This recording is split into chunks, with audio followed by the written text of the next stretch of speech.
جب فیصل صاحب آتے ہیں تو اپنی کچھ ریسرچ لے کر آتے ہیں اور ہمیں وہ ریسرچ دکھانی بھی ہوتی ہے, آپ تک پہنچاتے ہیں. ظاہر ہے کچھ بہت ساری چیزوں پر ڈبیٹ ہو رہی ہوتی ہے, تو میری کوشش یہ ہوتی ہے کہ اس پلیٹ فارم سے کم از کم حقائق پر مبنی بات دکھا دی جائے.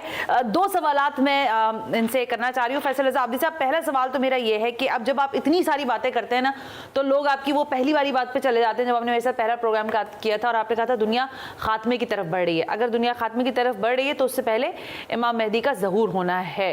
اب کچھ جانب سے وہ پیدا ہوں گے, کچھ جانب سے ظہور ہوگا, یہ ایک اپنی ڈیبیٹ ہے. اس کے ساتھ ساتھ ہی سوال لے لیں, پھر آپ اپنی ڈیبیٹ کر لیجئے گا کیونکہ وقت میرے پاس کم ہے. یہ جو تین اہم خطابات ہوئے ہیں یا اعلانات ہوئے ہیں, تکرار سے سوال کر رہی ہوں, یہ کس طرف اشارہ ہے؟ یعنی ایران, حسن نصر اللہ, اسماعیل ہانیہ, ان تینوں نے جو بات کی ہے ابھی حالیہ 2-3 دن پہلے, یہ کس طرف اب جا رہے ہیں؟ یا تو اس طرح رہے کہ اسماعیل ہانیہ نے کانفرنس کے اندر جو پاکستان میں ہوئی تھی علماء کانفرنس, اس میں کہا تھا کہ پاکستان صرف دھمکی دے دے جنگ رک جائے گی. تو آسان تو حل آپ کے پاس تھا, آپ دھمکی جوگے بھی نہیں رہے, دھمکی تک نہیں دی. ہاں, مولوی جو تھے, بڑے مولوی صاحب نے فتویٰ دیا جہاد واجب ہو گیا, اسی میں دیا تھا نا فتویٰ. چھوٹا مولوی صاحب اس کے فوراً بعد کھڑے ہو کے بولتا ہے اللہ کے واسطے کوئی ہمیں غزہ کا رستہ بتا دو. مطلب 2024 میں جنت کے تو سارے رستے آپ کو پتہ ہے, غزہ کا ہم بتائیں گے؟ بھائی جاؤ وہاں پہ اردن میں جاؤ, وہاں پہ مصر میں جاؤ, تمہارے ہم مسلک حکومت ہے, وہاں سے رستے میں جاؤ. جس کو جانا ہوتا ہے رستے تھوڑی پوچھتا ہے, جاتا ہے اور جہاد کرتا ہے. بہرحال امام مہدی پہ آئیے, مسئلہ یہ نہیں ہے کہ پیدا ہوں گے یا ظہور ہوگا, یہ برحق ہے کہ آمد ہے. برحق ہے. اچھا, اس میں علماء اہل سنت, حنفی, شافعی, بریلوی یا اپنا مالکی, یہ تمام علماء کی احادیث ہیں. اس میں ایک چیز مشترک ہے جو سب سے امپورٹنٹ ہے کہ اولاد فاطمہ زہرا اور مولا علی ہوگا. یعنی مولا علی اور بی بی فاطمہ زہرا سلام اللہ کی اولاد سے ہوں گے, یہی ہے نا, انہی کی نسل سے ہوں گے. تو قوم سادات ہوئی, سید قوم سادات سے ہوگا.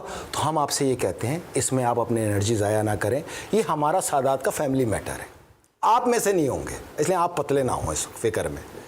جب آئیں گے, اب کیسے آئیں گے, ہمارے اس کے ندائے آسمانی آئے گی, اس دن ندائے آسمانی آئے گی. حضرت جبریل آخری بار پیغام پہنچائیں گے جس کو دنیا میں بسنے والے اربوں لوگ اپنی اپنی زبانوں میں سمجھیں گے. چینی اپنی زبانوں میں سمجھے گا, جاپانی اپنی زبان میں سمجھے گا, انگلش اپنی زبان میں سمجھے گا, اردو اپنی زبان میں سمجھے گا, اور عربی اپنی زبان میں سمجھے گا. تو اس سے بڑا تو کوئی نشانی نہیں ہے. تو اس ندا کا انتظار کریں جسے نداء الاخیر کہا جاتا ہے. تو امام مہدی کی آمد کا جب ندا ہوگی تو ان کا ظہور خانہ اللہ کی طرف سے آئے گا نا, اللہ کی آواز آئے گی نا, تو اللہ کے گھر پہ آئیں گے, اللہ کے گھر کے اوپر ظہور ہوگا. تو اس میں یہ آپ کو کہا جائے گا کہ آئیے اور ہم نے آپ کے خلیفہ اور امام کو معبود کر دیا, آپ پہ آئیں اور اس کی بیعت کریں.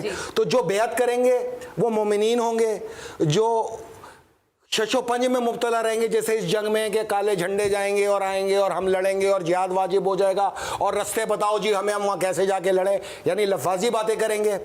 وہ دجالی ہوں گے یا پھر مسلمان ہوں گے, سیدھی سی بات ہے, اس میں سوچنے والی کون سی بات ہے. اب لاسٹ ہمارے پاس کچھ منٹس رہ گئے ہیں, مجھے یہ بتائیے گا کہ آپ کو لگ رہا ہے کہ اب حالات میں, جیسے آپ دنیا کی طرف اشارہ بار بار کر رہے ہیں, میں نے ابھی کہا آپ سے کہ کل رات کی خبریں چل رہی ہیں, قطر, میں آپ کے حکمرانوں کو پیغام دیتا ہوں, میرے کون سے حکمران ہیں, وہ میرے جو ہیں وہی آپ کے بھی ہیں, شدید قحط کی طرف جانے والے ہیں.